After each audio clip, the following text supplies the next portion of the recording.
Hi everyone, my name is Satvik of branch Computer Science and Engineering, section C, roll number 20951A05G4. The topic which I got for a talk for the subject data structures is optimizing binary trees grown with a sorting algorithm. First, let us discuss the tree growing processes. In this PPT, we consider a process which grows and uses a labeled binary tree structure such as the one shown in figure in the next slide. Each node in this structure has an item of information, an upward pointer and a downward pointer. All items of information in the subtrees extending from a given node which are larger than the item of information at that node will be in the subtree pointed to the upward pointer. Similarly, all smaller items are in the subtree pointed to by the downward pointer. In this, we do not consider contexts where more than one node has the same item value. If a subtree contains no items, a pointer to the subtree is considered to be a pointer to a null node. Such a pointer is represented in some standard way, such as by a zero. Such trees are easy to grow. The first item of information is placed at the root. Thereafter, each new item is placed in the tree by comparing it with the root and moving up or down depending on whether the new item is larger or smaller. This process is repeated at each node until an attempt is made to move to a null node. The item is then placed at this point in the tree. This algorithm A. As an example, consider adding the item 40 to the tree in figure 1. The following steps will be performed. If 40 is greater than 10, it will move up. If 40 is less than 60, it will move down. If 40 is greater than 30, it will move up. And finally, if 40 is less than 50, it will move down. Since there is no item down from 50, 40 is attached at this point. Algorithm A can be used for building symbol tables and it is closely related to the sorting algorithm quicksort. These are the figures.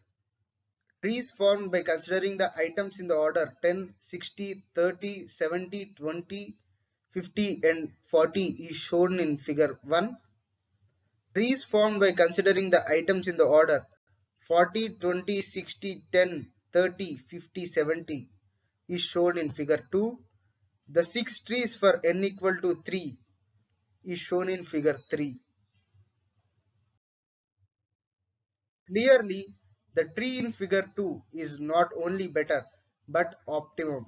We have devised an algorithm B presented below, which will convert any tree generated by algorithm A into an optimum tree containing the same items. Algorithm B requires a time proportional to the number of items.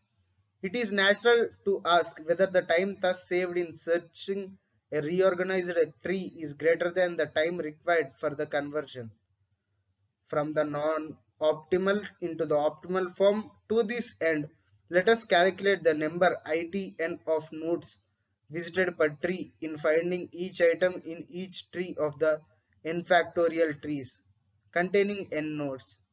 Let Vn be the number of nodes visited in finding each item in each of the n factorial trees with n nodes. The root node of each tree will be accessed n times. The total number of root nodes accessed summed over all the trees in thus n into n factorial. Now for k in between 1 and n, exactly n factorial divided by n trees have item k at the root node. If the k is at the root node, there is a tree of k minus 1 items below the root node and a tree of n minus k items above the root node. In the n minus 1 factorial trees with item k at the root node, each of the k minus 1 factorial trees containing k minus 1 items occur n minus 1 factorial divided by k minus 1 factorial times below the root node. Similarly, each of the n minus k factorial trees containing n minus k times occur n minus 1 factorial divided by n minus k factorial times above the root node. This is a figure which compares of random and optimized trees. On the x-axis, it contains number of nodes, and on the y-axis, it contains average percent reduction in search time in an optimized tree. You can see that the graph is growing and it stabilizes at a particular period. The reconstructing algorithm, also called as algorithm B. The algorithm is presented here in English. It is also presented in the appendix in a Fortran. The procedure best returns as its answer a pointer to the root node of the reconstructed tree.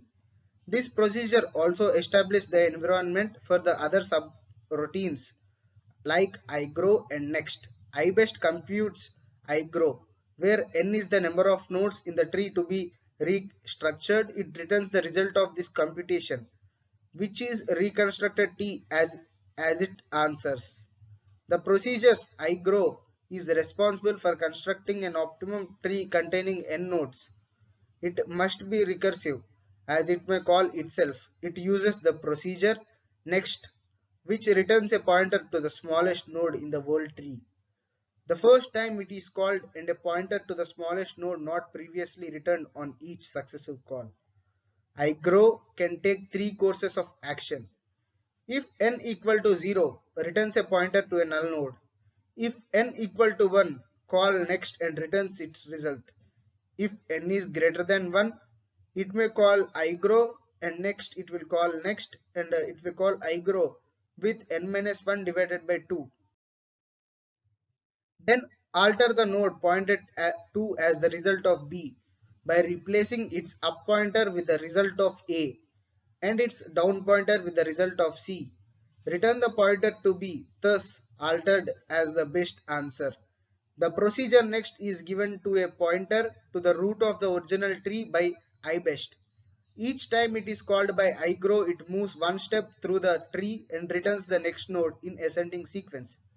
It also saves its place in the tree for the next call by iGrow. Given a subtree, next returns the nodes in the lower branch by calling itself recursively with this branch as argument. Then it returns the root node of the subtree and then the nodes in the upper branch. It should be noted that iCrow does not need to modify the pointers of any node until next is completely through with it. Thus, the nodes of the original tree can be patched directly and no additional memory is required. Incremental restructuring. If one wishes to form an optimal tree each time a new node is added, then it is not necessary to use a global reconstructing method like algorithm B. A method which concentrates on those nodes visited during the addition of the new node can be used. We are not aware of such a method which is highly efficient. However, a method is known for maintaining a tree structure which may not be optimum but is very good. In increment, it is below we have shown the figure of an incremental reconstructing. The tree structure is characterized by the constraint that the maximum path length of the subtree above a given node cannot differ by more than 1 from the maximum path length of the subtree below the node. This constraint excludes the really bad trees formed by algorithm A, and so the average number of nodes visited per item searched must be less than 2 log n, but slightly more than for an optimum binary tree. In order to make the method of adding a new node efficient, each node must have associated with it a number indicating the amount by which the maximum path length of this upper tree subtree exceeds the maximum path length of the lower subtree. In figure 5, these numbers are shown in the brackets next to each node. A new node is added to the structure in two steps. First, the node is added to the tree using algorithm A. However, a pointer to each node visited should be placed on a pushdown list so that the path can be retraced to restructure the tree. Condition A. Either the upper or lower subtree was previously longer by 1 and now they are the same length. In this case, no restructuring is needed and is not necessary to move back toward the root node any farther since the length of the subtree extending from the node is unchanged. Condition B. Both subtrees were previously the same length and now one of them is longer by 1. No restructuring is done, but the path must be retraced further since the length of the subtree extending from this node has increased by 1. Condition C. A subtree which was previously longer by 1 is now longer by 2. The tree must be restructured at this node, but the path need not be retraced any further since the restructuring will return the subtree to its original length. Finally, the conclusion. Trees grow without any reorganization are quite good on the average. Reorganization is second order improvement. And so a decision to use algorithm B or algorithm C, which is reconstructing algorithm, depends on how the information is to be accused.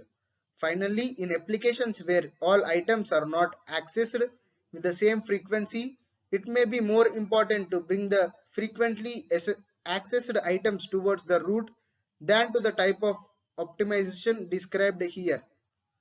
With this, I hope that you have gained some knowledge. Would like to take leave from you. Thank you.